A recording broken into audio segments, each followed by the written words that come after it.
I wait for that to go down, or No. just speak over it then? Yeah, what you're going to do is you're going to go loud, and we're going to get it under you. Okay, gotcha. Katie, I will not have it. Now, you did not see when that girl at the supper tonight went to look for help in her room. No. The child practically climbed out her window to escape from her. What kind of teacher is she? I thought I'd seen her at her worst this morning, yelling at me. But I come home to find the entire house disorganized by her. Helen won't come to the same room with her. Won't come to the table with her. Won't be put to bed by her or even by Bonnie now. And the end result is that you have to do more for the child than before we hired this girl's services. Ever since she stepped off that train, she's been nothing but a burden, incompetent, impertinent, ineffectual, immodest. She folded her napkin, Mark, Captain. it's too hot. Huh? Keep going. She folded her napkin, Captain. The mic What? is too hot. Okay, all right. Not ineffectual. Helen did fold her napkin. What in heaven's name is so extraordinary about folding napkin? It's more than you did, Captain. Candy, I did not bring you all the way out here to the garden house to be fruitless. Now, how does Miss Sullivan propose to teach a deaf-blind pupil who won't let her even touch it? I don't know. The fact is, she scuttled away any chance she had of getting close to the child. But if you can see any point or purpose to her staying on here, it's more than... What do you wish me to do? I want you to give her notice. I can't. Well then, if you won't, I must. I simply will not stand for any more. Miss Sullivan, Keller, Friday told me I could find you both over here at the garden house, and I thought we should have a talk. come in, come in. Katie, Captain. Miss Sullivan, I wanted to first make my position clear with Miss Sullivan, Miss Keller in private. Now, I am not satisfied. I am not satisfied. In fact, I am deeply dissatisfied. Has anything ever happened in this little house? Is it used? In the hunting season, Miss Sullivan, will you please give me your attention? Now, I have tried to make allowances for you because you come from a part of the country where people, women I should say, come from whom, well, for whom allowances must be made. I've decided, nevertheless, that is, Miss Sullivan, I'm having quite a bit of difficulty talking to you through those glasses. Yes. Why do you wear them? The sun has been down for an hour. Any kind of light hurts my eyes. Put them on. Miss Sullivan, I have decided to give you another chance To do what? to remain an unemployed, but on two conditions. Now, I am not accustomed to rudeness in servants or women, and that is the first. If you want to stay on here, then there must be a complete change in manner. Whose? Yours, young lady, isn't it obvious? And the second is that you must persuade me that there is the slightest hope of you teaching a deaf blind girl who runs from you like the plague to any... Miss Annie, what? It's hopeless here. I can't teach a child who runs away. Then, do I understand you propose? Well, if we're all agreed, then... Miss Annie, I am not agreed. I think you underestimate Helen. I think everyone else here does. She folded her napkin. She learns. She learns. Do you know she was 6 months old when she could say her first word? It was water. Well, it was Wawa, but she meant water, and she knew what it meant. And only 6 months old. I never saw a child so bright or outgoing. She's changed. It's still in her, isn't it? You should have seen her before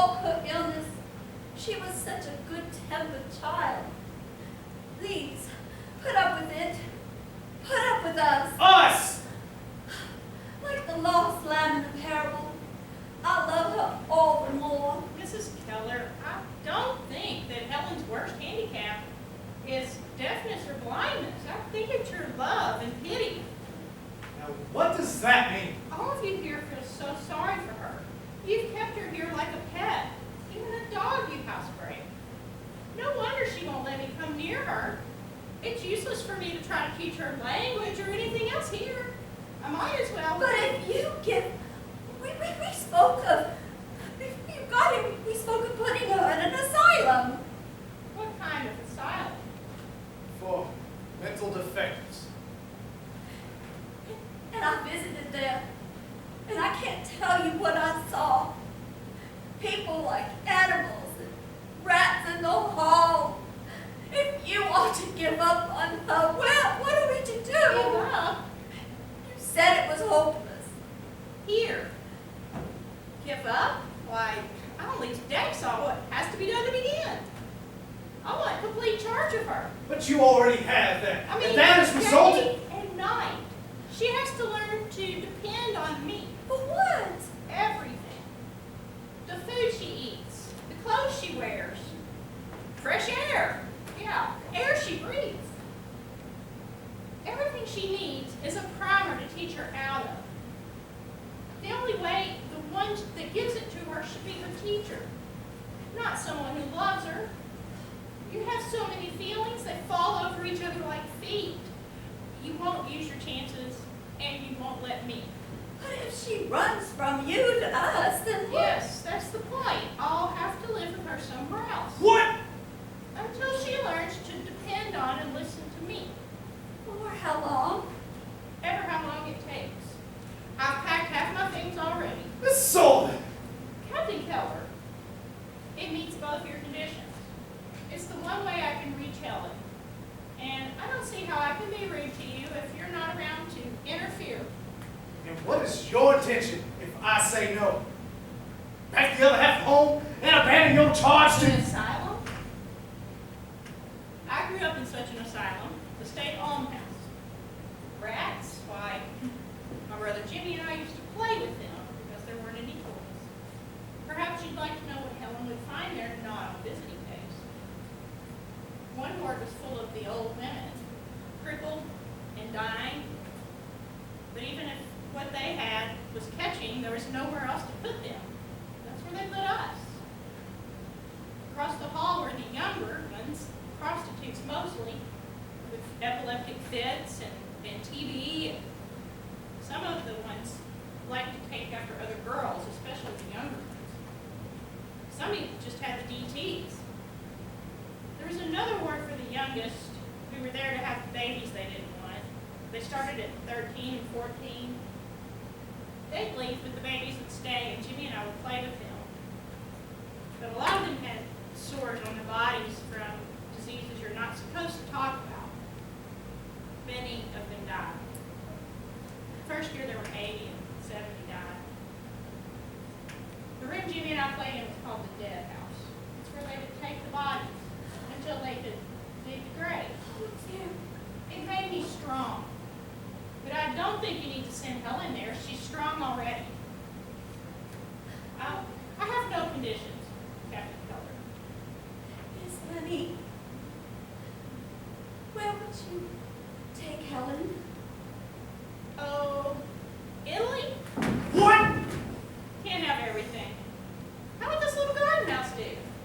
Furnish it and bring Helen here after a long ride so she doesn't recognize it? You can see her every day, as long as she doesn't know. Is that all? That's all. Captain Keller, with your permission. Why does she depend on you for the food that she eats? I want control of it. Why? It's a way to reach her. You intend to starve her into letting you touch her. Oh, she won't starve. She'll learn. All's fair in love and war, Captain Keller. Never cut supplies. This is hardly a war! It's not love. A siege is a siege. Miss Sullivan, do you like the child? Do you?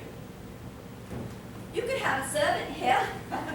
I'll have enough things to to do without having a servant to look after, but that way Percy could sleep here and run errands for me. I think Percy could sleep here, Captain. And some old furniture all our own. Oh, Captain, do you think that old bedstead in the No, barn no, would be... I have not yet consented to Percy, or to the house, or to the proposal, or to Miss Sullivan staying on. Very well, I consent to everything for 2 weeks. I'll give you 2 weeks in this place, and it will be a miracle if you can get her to tolerate you. 2 weeks, Miss Annie, do you have enough Anything time on to... God. 2 weeks. The child comes back to us. Make up your mind, Miss Sullivan. Yes or no? 2 weeks. For just one miracle. I'll get her to tolerate me.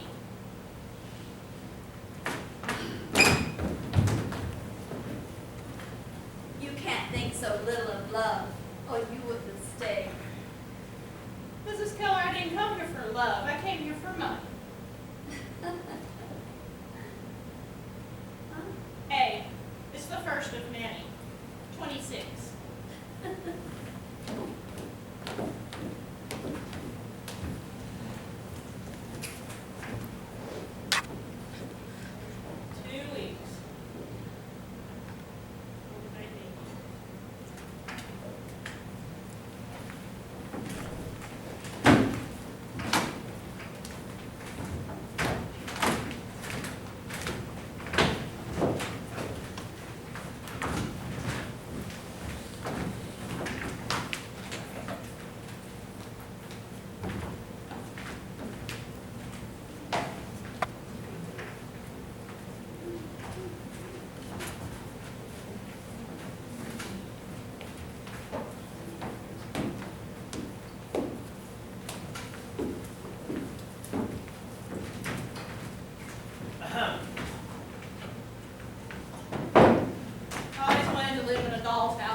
You don't let go of things easily, do you?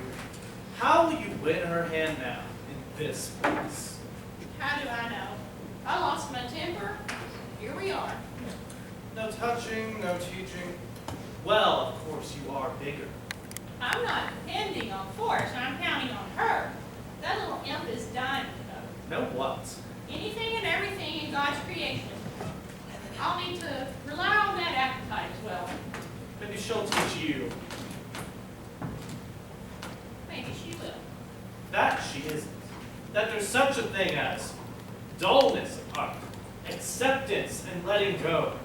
Sooner or later we all give up, don't we?